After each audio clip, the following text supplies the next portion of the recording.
Welcome back to the cabin. This week on Carl's Off the Grid, we are going to get to work finally on our shower house. If you're new to the channel right now, we are using my Sandpoint well for all the water that we have here at the cabin. I did a video on this 2 years ago, and this Sandpoint well has been just an incredible game changer here at the cabin. It provides us with really cool pure water, and yeah, we do all of our dishes with the water from here. We get our drinking water, and now we're going to be getting all the water for our shower from here. I'm sure I'll probably do a video in the future on like rain catchment and things of that nature. But right now, this has just been working out so perfect that we really enjoy having. We do shower right now because we have acreage here. We're able just to step in the back yard, use our instantaneous water heater and shower down. And it's to the point where our kids and our grandkids want to come up, and so we have to do something a little bit more formal. So today's video, we are going to go ahead and install the shower stall, and we'll see how far we can get. Thank you so much for joining us this week on Carl's Off the Grid. Let's get at work. Right now, the great folks at Able Plumbing Supply sponsored us and hooked us up with this awesome 3-piece shower unit.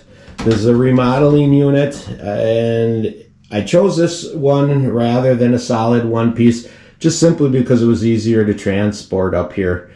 So we're going to go ahead and install this thing. I picked this one because it has plenty of shelves, and we're not getting any younger, so I did get one that had a seat in it as well. All right, so I kind of just scarred the wood there a little bit so that you could see. This is the place where we're going to make the hole. I'm using a larger 4-inch hole saw, and that's just in case if the shower drain ever has to be serviced, we want to think ahead and make that hole big enough to where the future plumber can get the shower drain apart. If you make the hole too small, I can testify as a plumber, it is a nightmare to get this stuff apart.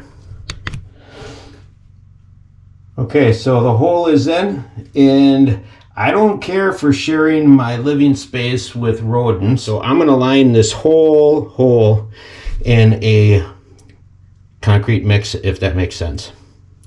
And then I'm also going to use that same concrete mix to set the bathtub on, or I should say the shower on. I don't know if you've ever been in a hotel or if your own home has ever had a base of a shower stall where it's real spongy. That's because they didn't install it properly and didn't put concrete on the subfloor down here before they set the base. So we're going to do that next.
Alright, and here is the subfloor where we're going to set the tub.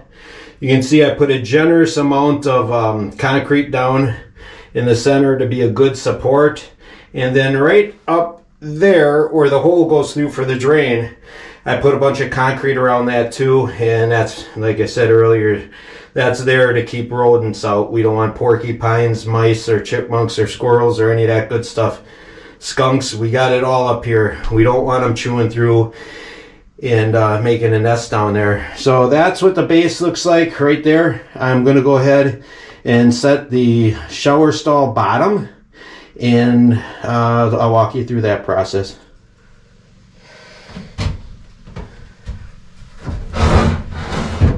Alright, so setting the base is pretty much a one-shot deal. What I'll do, I just kind of hold the shower stall up before letting it smash into the concrete. And we'll get it right over the concrete first. And right now I can look down the hole and see that I've got earth underneath me, so I know that that's lined up. The most important tool you can have is a good level. We'll see how all of our surfaces look here. And I can tell I got to go down in the front. So I'm gonna go ahead and quick just swash this thing around and get everything to set in place, and then we'll show you where we're at.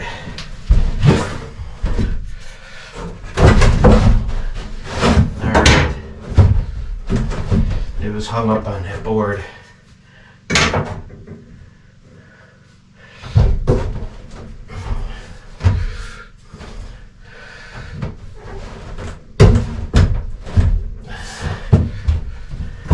Okay, we're just about on. This back is just a little bit high. And so a little trick that I've learned is if you just get in the base and give her a little wiggle like you're dancing, that bubble came right down. We're perfectly level. And like I said earlier, it's really important that you get this level, because if this isn't level, the whole project is screwed up. Check all three sides. And right now, I'm perfect level on all three sides. So that bubbles right where we want it, on that center mark there. And all three sides are in. And she's perfectly level.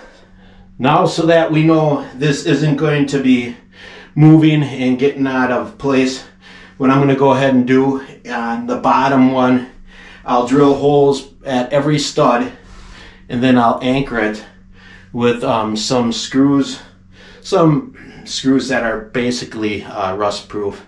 You don't want to use anything like drywall screws that are going to rust on you, because that will show up in the future. 20 years down the road, you could have rust staining coming out from there. So I'm going to go to my shop, see what type of screws we have. We'll pre-drill this, and we'll anchor the shower stall permanently into place through using these screws.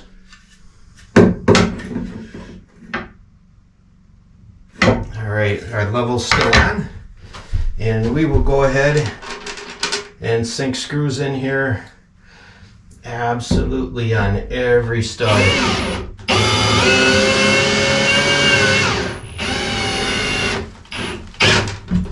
And this is just going to go ahead and secure this thing so that it doesn't go out of level. And once the concrete sets up, the concrete will have all the weight on it. If you notice, I'm using a really long extension on my drill. Just kind of a helpful plumber's hint is I have apprentices all the time that don't use an extension that's that long, and then when they drill it in, this moving chuck ends up grinding the finish off your tub. So just a helpful hint to help you out. So we got those screws are in. I'm going to go ahead and secure this back wall and show you what that looks like. Alright, so I used some screws that are rust proof, and I went ahead and secured the shower module at each stud, and we're ready to go ahead and set the walls. The cool part about this base is Abel set me up with a Wisconsin-based company, and that's Kohler.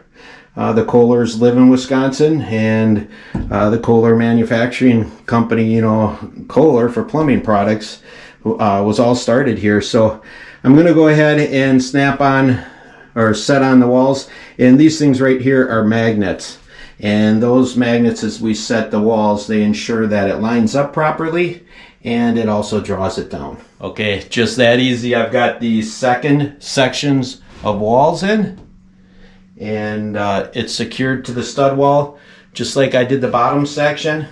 And now all we simply have to do is set the third and final section in. We'll secure that to the wall, and shower stall's in place. It's just that easy. It's too bad it's such a warm day. I'm sure the sweat and everything makes it look like this was a tough job, but it's actually pretty simple if you know what you're doing. And you guys, you know, I watch a lot of YouTube, and a lot of people are, you know, under the notion when you have a place that's off-grid that it has to be something that's just hodgepodge or slammed together. But there's no reason why you can't have nicer things living off-grid. It doesn't have to be just something that's hacked together. And hopefully this is helping you guys out.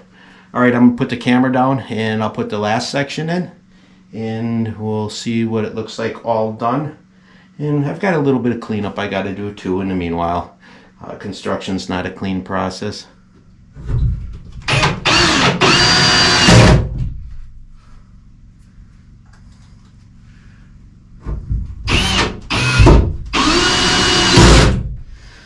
Okay, that's the last screw. The whole shower surround is in. A couple things that I didn't mention earlier, but I will mention here, is this nailing flange. The space on those bolts should probably be about 12 inches to 18 inches, depending upon what you have. Obviously in the top they're going to be 16 inches apart because that's what the stud wall is. But this is secure and ready to go. We're going to want to give that concrete base 24 hours to cure before we step inside the shower stall, but that'll really make things firm. And then the other thing, which I didn't address, but if you're installing this inside your home or inside your cabin, you'd want to put insulation in that stud wall. And then not only would you put insulation in there, but then you would put a vapor barrier outside of it, in between the shower wall and that insulation, so that you don't get mold or mildew growing in there. This is going to be a simple off-grid cabin. You know, we're only going to be showering in the spring, summer, and fall. And the winter months, it's, you know, too cold for the wife usually to come up here. If we do come up, it's just for a weekend. You know, we can make do with that. So with the limited amount of use that this is going to have, I feel really good. It was a pretty simple project that came together excellent. So a couple of years ago, I showed my viewers what I was using at the off-grid cabin for heated showers. I'm going to continue to use this instantaneous water heater. It provides us with great water. I'm going to go ahead and leave a video link to this video that I'm showing you right now. It was a video I did a couple of years ago, and this heater provides exceptional hot water. And for right now, I'll share a short clip with you. Enjoy. So I have the hose on for the spray head, and I have the submersible pump hose on. We'll put the pump inside the bucket of water, see how that reacts, and let's go ahead and fire this unit up. I heard the burner assembly fire up, and obviously water's coming out of the spray head.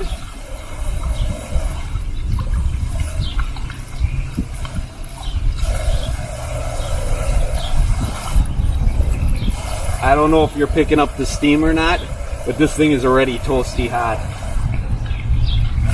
That literally took maybe 2-3 seconds, and I have hot water.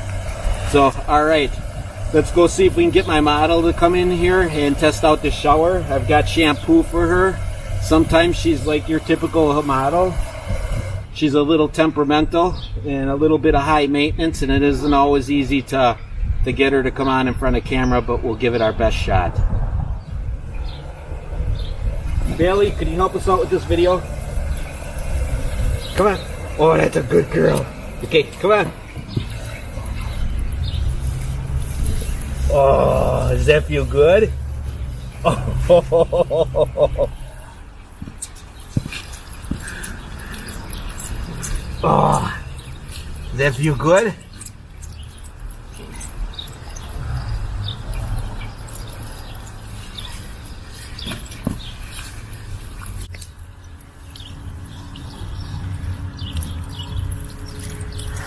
You're such a good girl. That's why you're my favorite. Does that feel good? Oh, look at the steam coming off her. Oh, does that feel good? Good girl. Yeah. Come here, give me a kissy. This is a good baby. Good job. All right, go play. Well, thank you so much for joining us this week on Carl's Off the Grid. After a long, hard day of working on the shower house, and then what I didn't show off camera is we went ahead and did our annual splitting of the wood. So I'm going to let that wood sit outside, I think, for maybe a year or so, and then we'll rotate it into the wood shed. But either way, today has just been incredible. Got a lot of work done. I'm sweating my buns off, and I feel good about life. So, all right, mosquitoes are starting to come out. It's pretty close to evening time right now. I think I'm going to go ahead and jump in the lake, and we'll give that shower base that 24 hours that it needs to set up, and then by tomorrow afternoon, that shower will be ready to use. So, all right, guys, I'm getting chewed up. Thank you so much for joining us this week on Carl's Off the Grid. I hope this video helps you guys out. We'll catch you next time on Carl's Off the Grid.